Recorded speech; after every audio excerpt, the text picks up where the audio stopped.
Yo, dudes and dudettes, what's going on with y'all? This week I decided to check out Penrose, a book Audible suggested to me that I know nothing about, so let's do it. We kick things off being introduced to MC, eventually named Pen, who I think is in a demo derby, and has a Shadow the Hedgehog amount of time saying she's going to kill the two people that pull her out of the wreck that was once her car. Because of this wreck, she refuses to believe in God any longer. I'll be honest, I don't see the connection. Anyway, we jump back into her past, being raised on grandfather's farm in Kansas, ruled over by a territory known as Mercury, because there was another civil war and Earth was basically demolished and ruled by gangs for a long time.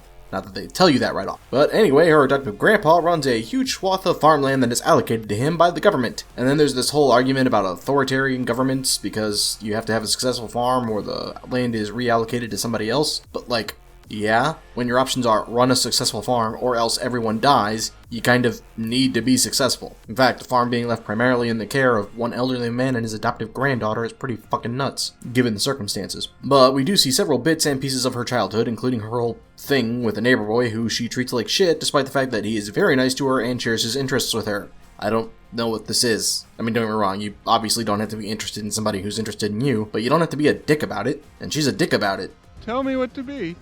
I don't know, just don't be a dick. Anyway, he gives her an optical illusion that he carved into a charm in real life, and don't ask me how, because I don't fucking know. But Grandpa, who never gets a name, kills an agent who's hassling them, and then partner agent kills Grandpa. They report this back to the president, who starts freaking the fuck out because now people are gonna revolt. Which, like, why?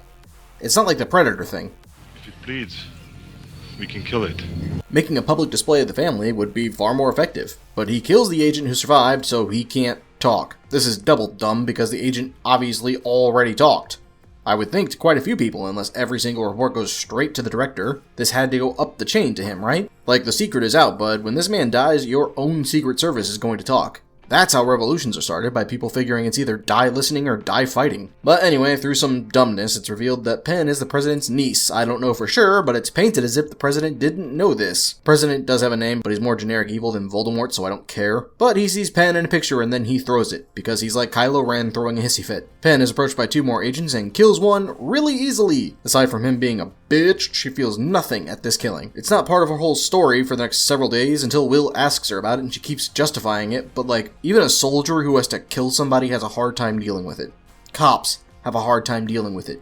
People who shoot a home intruder have a hard time dealing with it, even if it's all justified. Unless Pen is a sociopath, which it isn't implied she is up until now, she really should be struggling with this, at least internally, but she literally doesn't think about it except to criticize the government for killing people. But she's better than they are.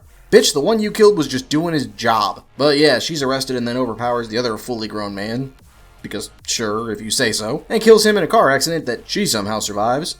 I'm getting some stink of Mary Sue here. She immediately goes to a neighbor for help, not mentioning that they're wanted fugitives and painting it as if they were just so happening to be innocent people in a car crash. But the neighbor sees the dead agents and a gunshot victim, so of course he gives them a horse and tells her to get the fuck out. But then later neighbor is visited by the director anyway, who asks him how many horses he has. And instead of displaying even a basic level of intellect and lying, saying he has one less than he actually raised, he gives the original answer and is then killed for helping Pen. This is so incredibly dumb, and yet still so somehow boring.